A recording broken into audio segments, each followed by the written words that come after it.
आप सभी को जिम मल्टीवर्सिटी के माध्यम से जय हिंद। आज हम जो बात करने जा रहे हैं वो है बंधन और बंदिश।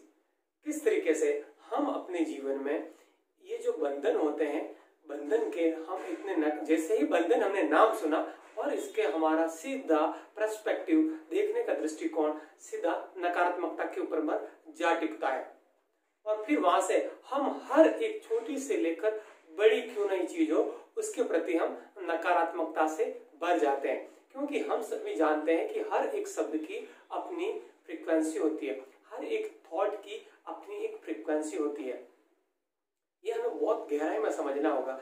तो हम सीधा बंधन जैसे ही नाम सुना, बाउंडेशन नाम सुना और सीधा हमारा पूरा पर्सपेक्टिव, पूरी हमारी फीलिंग्स, पूरा हमारा दृष्टिकोण सीधा बंधन और उस फाउंडेशन पर जाकर बन जाता है कि हम सोचते हैं कि हमारा भी विकास नहीं होने वाला है।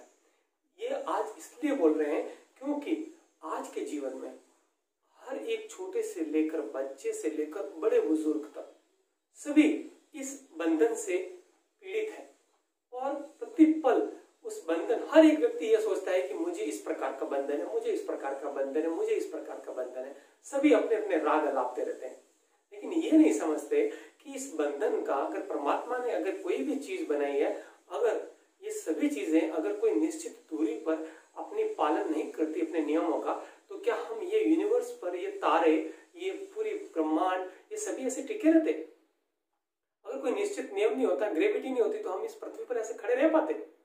या ये पेड़ पौधे ऐसे अपना विकास करते? सभी की अपनी निश्चित हार्मनी है। ये प्रकृति का ये महान नियम हमें समझना होगा, ये विपरीतार्थ का नियम। ये बंधन के भी दो पार्ट हो जाते हैं, यहाँ पर शब्द एक है, बीज एक है, लेकिन वहां से फिर वो कैसे डिस्ट्रीब्यूट हो जाता है और किस तरीके से हमारे जीवन को पूरा अफेक्ट करना शुरू कर देता है। फर्क क्या पड़ता है? फर्क पड़ता है हमारे देखने का दृष्टिकोण का। अगर हम बंधन को बंधन समझ लेते हैं, तब हमारे जीवन में विभिन्न प्रकार के परिणाम घातक आना शुरू हो जाते हैं। इसीलिए आज जहां भी जिससे भी पूछो, सभी के अपने अपने तनाव है, विभिन्न प्रकार के तनाव है और वो बात करता है बंधनों में। छोटे बच्चे वो बात कर रहे हैं विभिन्न प्रकार के तनावों की, वो रूठा रूठी कर रहे हैं और उनका अपने मम्मी पापा के साथ में कॉप अप है ही नहीं। और उन छोटे बच्चों या जो भी स्कूल में जाने वाले विद्यार्थी हैं, उनका अपने गुरुजनों के साथ में कॉप अप है ही नहीं। शिष्टाचार खत्म। आप अगर किसी भी कंपनी में काम कर रहे हैं, वहां पर फॉलोवर्स और कंपनी के बॉस लीडर का कोई रिलेशन, कोई ताल्लुकात ही नहीं रह रहे, सभी खत्म होते जा रहे हैं। और वो इतने जल्दी खत्म होते जा रहे हैं, सभी को ये लगता है कि बस जल्दी से जल्दी हम पहुंच जाए उस अवस्था में। सभी अपने परिणाम इतने जल्दी घटित कराना चाह रहे हैं, प्रकृति के नियम के खिलाफ जा रहे हैं सभी। और प्रकृति के नियम के अगर हम खिलाफ जाते हैं तो प्रकृति अपना संतुलन करना जानती है। उसका हमें एग्जाम्पल दे भी दिया इस कोरोना की वजह से।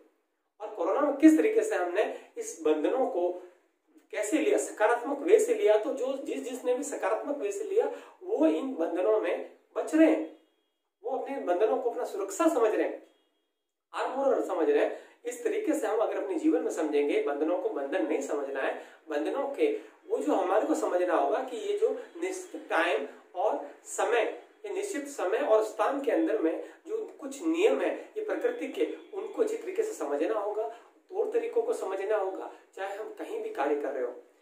और दूसरे शब्दों में अगर आपसे बात कहूं कि इस पूरे भौतिक जगत की और इस पूरे कॉस्मिक वर्ल्ड की ऐसी कोई भी छोटी से लेकर, चाहे वो हमें दिखाई देती हो या नहीं दिखाई देती हो, छोटी से लेकर बड़ी से बड़ी घटना तक वो निश्चित नियमों का, निश्चित सुर लय व ताल में पालन करती है नियमों का।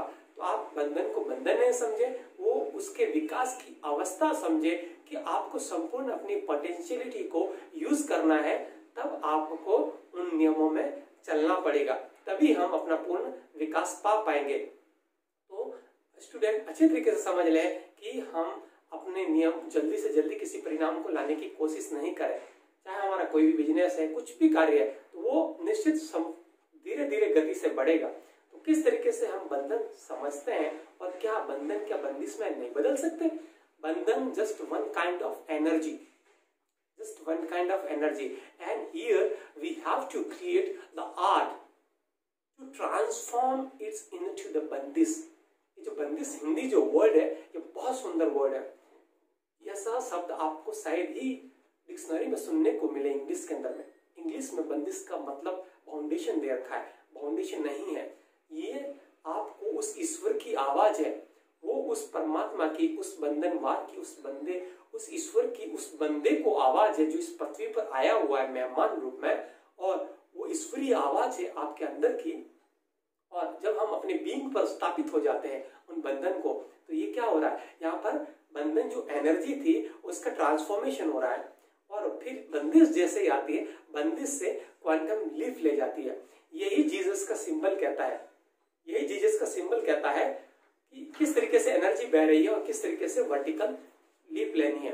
तो इस तरीके से हमारे जीवन में बंधन को बंदिश बनाना है, और किस तरीके से हम बंधन बनाएंगे, बंदिश बनाएंगे, तो इसका ट्रांसफॉर्मेशन का तरीका क्या है, कला क्या है, वो हम देखते हैं विभिन्न प्रकार के क्षेत्रों में। आज के जीवन में किस तरीके से ये हमारे लिए डे टू डे लाइफ में सबक का विषय और सबक का विषय बना हुआ है। हम बंधनों को सकारात्मक वे में कैसे देखते हैं और नकारात्मक वे में कैसे देखते हैं। इसीलिए क्योंकि आज के समय में हो क्या रहा है कि जो भी बच्चा है जल्दी से बड़े होने के चक्कर में, जल्दी से कहीं भी हर एक चीज को जल्दी अपने ऊपर परिणाम कराने के लिए वो जल्दबाजी में गलत लोगों के हाथों में पड़ जाता है, जो टी टाइप के होते हैं।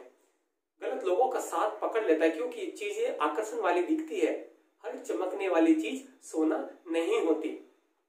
भगवान राम से भी बहुत बड़ी गलती हो गई थी कि उन्होंने, हम अपने जीवन में बोलते हैं, कहावतें भी है कि हर चमकने वाली चीज सोना नहीं होती। जो वहां पर हम देखते हैं कि प्रकृति के खिलाफ एक नियम है, प्रकृति के खिलाफ है कि कहीं सोने का हिरण हो सकता है, नहीं होगा सोने का हिरण, लेकिन प्रकृति के खिलाफ गए, वैसी सोच रखी, आकांक्षा रखा और वहां पर गए तो जो जिंदा अपना प्रेजेंट था सीता, उसको खो दिया, अपने स्वभाव को खो दिया।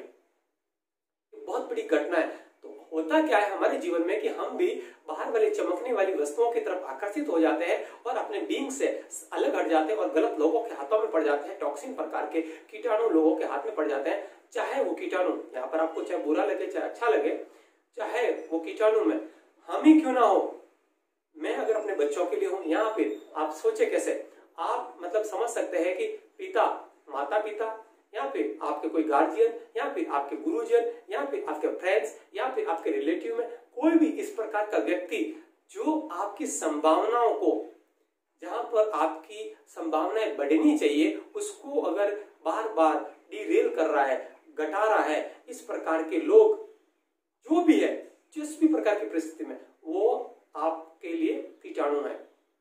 और यही प्रकार के लोग, माता पिता, आपका पूरा वातावरण, आपके गुरुजन, आपके गार्जियन और आपके फ्रेंड लोग, और फिर आपके विभिन्न प्रकार के मेंटोर्स, कोच, अगर आपको वास्तविक रूप से विभिन्न प्रकार के कार्य क्षेत्रों में आपकी अगर मदद करते हैं, तो वास्तविक रूप से वो क्या है, आपके लिए न्यूट्रिशियस एंड टाइप के लोग हैं, वो आपको पोषण दे रहे हैं। इस प्रकृति की तरह जिस तरीके से हम पेड़ पौधे को पोषण देते हैं, वो बड़ा होता है, उसी तरीके से बच्चा एक पौधा है और उसको किस तरीके से विभिन्न प्रकार के माध्यम से लोगों का पोषण मिल रहा है और वो अपनी ऊंचाइयां जीवन में हासिल करते हैं। तो हमें ये एन और टी का फर्क अपने जीवन में बहुत अच्छी तरीके से समझना होगा। और हम देखते हैं, थोड़ा और डीप उतरते हैं। उतरने से पहले आपको मैं एक बात कह दूं कि जब ये कोई भी चीज है ना, आज हम अपने जीवन का सबसे बड़ा परिणाम क्या करें, हम जल्दबाजी में घटित कराने की कोशिश करते हैं और वो घटित होती नहीं है। जीवन की कुछ शिक्षाएं ऐसी होती है जहां पर हमें अपना समय देना होता है। जापान यही करता है, हर चीज में अपना ध्यान देता है, समय देता है, ताकि उसकी वो गहराई को पकड़ ले, उसके मैसेज को पकड़ ले। लेकिन अभी हो क्या रहा है, हमें भी पता है कि हम भी अगर एडवर्टाइजमेंट का सहारा ले लें, या फिर मेरे साथ में और कोई मैं दूसरी एडवर्टाइजमेंट कर लूं, आप वाकई में चैनल को छोड़कर नहीं जाएंगे, लेकिन आप स्किप मार जाते हैं थोड़ा सा देखकर, कोई प्रॉब्लम नहीं है। आप अगर अपने जीवन में बदलना चाहते हैं तो थोड़ा समय देना पड़ेगा आपको, कहीं ना कहीं आपको वो फीलिंग समझनी होगी। क्योंकि जब कोई प्रभाव बनता है, ये कोई एक जो प्रभाव बनता है बोलने का, उसमें जो शब्द निकलते हैं वो निश्चित रूप से आते हैं, तब वो कोई ना कोई मैसेज लेकर आते हैं, और हम सोचते हैं कि आधा थोड़ा दूसरे दिन बताएंगे तो वो सेटअप नहीं बैठ पाता है।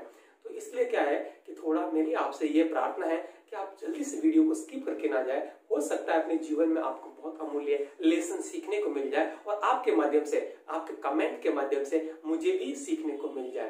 तो आपसे मेरा ये प्रार्थना है कि आप इन वीडियोस को अंत तक देखने का प्रयास करें। मुझे पता है कि आप बोरिंग हो जाएंगे क्योंकि मसाले इसमें नहीं दे रहा हूं, तो बोरिंग हो जाएंगे क्योंकि जीवन बड़े आसान चीजों में है और वहां से हमें सीखने को मिलता है। लेकिन हमारा जीवन हट हट के भाग भाग के जाता है। भगवान राम की तरह जैसे मृग पर गया था, हिरण पर, और अपनी सीता को खो दिया था, उसी तरीके से हम भी, हमारा भी ये मन भाग भाग कर दूसरी चीजों पर जाता है और अपनी वास्तविक सीता को, अपनी शक्तियों को हम खोते जा रहे हैं। इसलिए आपसे प्रार्थना है कि वीडियोस को अंत तक देखें और आप निमित्त बने अपने बच्चों के लिए और सभी के लिए निमित्त बने, पूरे वर्ल्ड के लिए निमित्त बने। आप डिस्ट्रीब्यूट करें, शेयर करें और आपके वैल्यूएबल कमेंट्स आप लिख कर भेजें ताकि उसके ऊपर में भी आगे नेक्स्ट वीडियोस बना पाए। वैसे तो बहुत टॉपिक्स पर आपको अलग अलग प्रकार से वीडियोस मिलेंगे, आपको वाकई में फायदा होने वाला है। आप जो भी इस समय में आपकी स्थिति है उससे तो आपको इतना उम्मीद दिलाता हूं कि आप बहुत उन्नति ही करेंगे, अवनति नहीं करेंगे। नीचे की तरफ आपकी यात्रा नहीं होगी, यात्रा आपकी ऊपर की तरफ ही होगी। इस चीज को समझें, क्योंकि सच्चाई कड़वी लगती है, झूठ बड़ा आनंद देता है। लेकिन आप एक चीज समझना, स्वर्ग की यात्रा भी नरक से होकर जाती है। ये चीज देखना, तो आपको सीधा अगर स्वर्ग में या फिर सीधी अगर आपको ऊंचाइयों की अगर बात करते तो कड़वाहट को थोड़ा लेने की कोशिश करें, हल्का सा तपे इस यज्ञ में। जीवन यज्ञ है, अग्नि में तपे, थोड़ा बैठने का थोड़ा समय देने की कोशिश करें और शायद आपको बहुत जीवन का लेसन मिलने वाला है।